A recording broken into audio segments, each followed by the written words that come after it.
5 pontos primordiais para você ter um excelente planejamento de estudos. Bom, vamos lá. O que é uma meta? Isso mesmo. Meta é a quantidade de horas estudadas por dia que você pré-determinou. Isso mesmo. Isso é pré-determinado e seguido durante o ano. Não é aquele estudante que senta 2 horas e estuda até a hora que der ou até a hora que o corpo dele resistir. Não. Você precisa pré-determinar um tempo diário e seguir isso. Tudo bem? Eu vou te contar um pouquinho da minha experiência com um tempo diário de estudos, né? Quando eu iniciei meu 3º ano, meu desejo era passar na UNB. A UNB, a Universidade de Brasília, tinha uma prova um pouquinho diferente, ela é um pouquinho mais puxada, de certo ou errado, uma errada anula uma certa, enfim, eu tinha que estudar muito para passar lá. Eu lembro que eu cheguei, né, no meu diretor lá da escola e falei o seguinte, ó, me ajuda, quantas horas por dia você acha que eu devo estudar para passar na UNB? Ele falou, o UNB é muito difícil, você tem que estudar mais que todo mundo da escola, porque ela é uma prova muito mais puxada, muito mais exigente. Eu falei, caramba, mas o pessoal estudava até, sei lá, meia-noite, né, todos os dias, como é que eu vou estudar mais que isso? Mas tudo bem, se ele falou, né, o capitão mandou, eu vou ter que executar. Daí eu estipulei uma meta diária de estudos, nem chamava de meta na época, né, mas estipulei um horário de estudos diário de 12 horas, isso mesmo, eu queria estar de 2 da tarde às 2 da madrugada, como se isso fosse possível, né?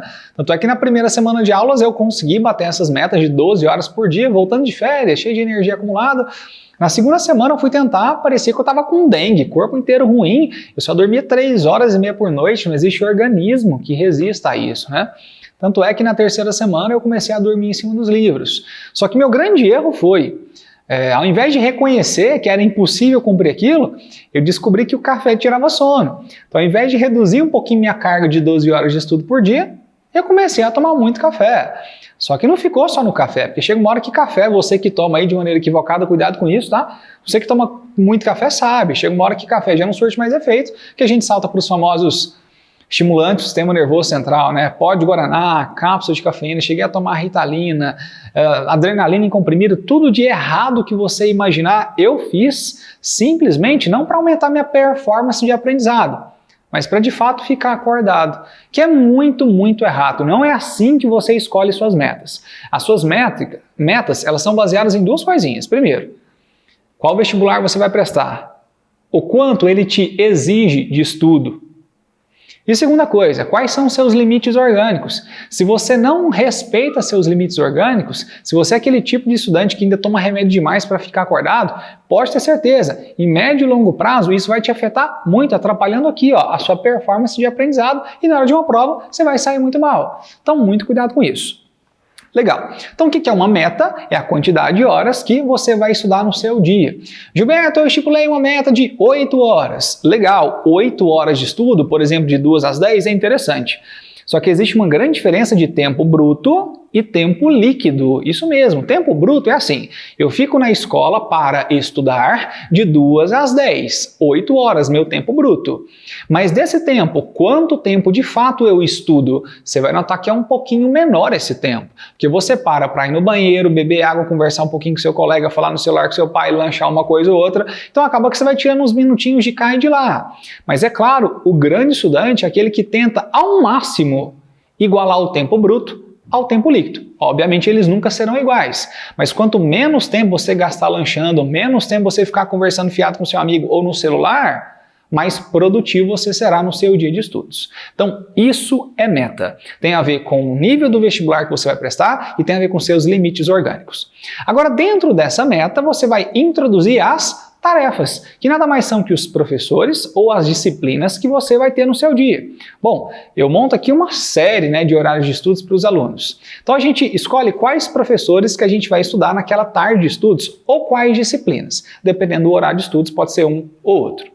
A dica que eu te dou é o seguinte, se você tem um tempo líquido de estudos de 6 horas, você deve pensar assim, nossa, eu tenho 6 professores de manhã, eu vou deixar 1 horinha para cada professor. Não é bem assim. Tá? Eu não vou falar isso hoje, que vai aprofundar um pouquinho mais, vou deixar para outro vídeo. Mas basicamente, cuidado com o estudo espirro, atim, tá? O que é isso? Ele estuda um pouquinho uma matéria, aí espirra e passa para outra. Espirra, passa para outra. Não tem como você aprender nada assim.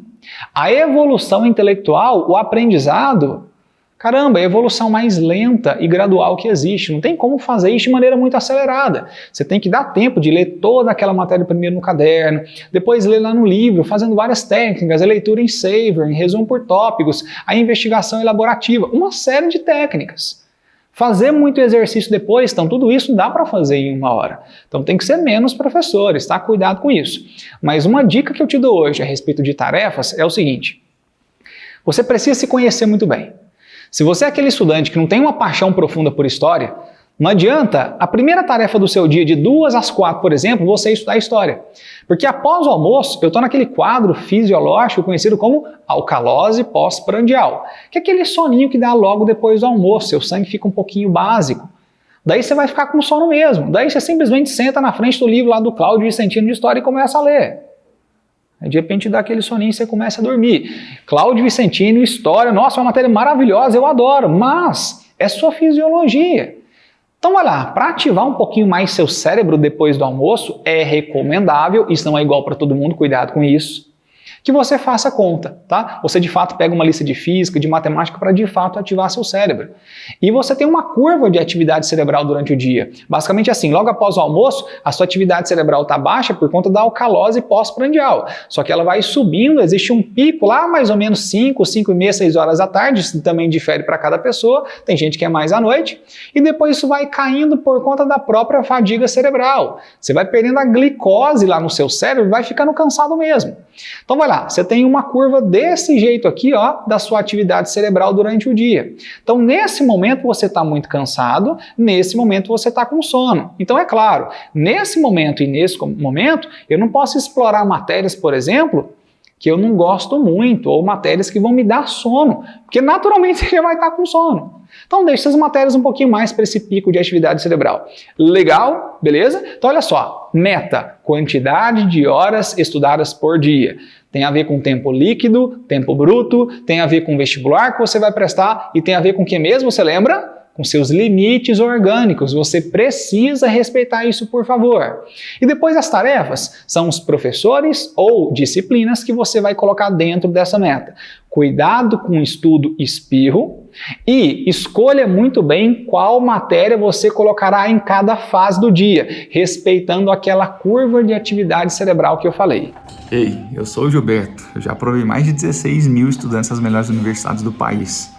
Se você também quer aprender a estudar do jeito certo, seguir um planejamento de estudos eficaz, terminar o simulado no tempo certo, não sofrer de ansiedade, parar de ficar com esse monte de matéria atrasada, potencializar sua memória, você vai clicar no linkzinho que está aqui embaixo, ó, e vai entrar no Aprovação 360, a maior plataforma de estudos do Brasil.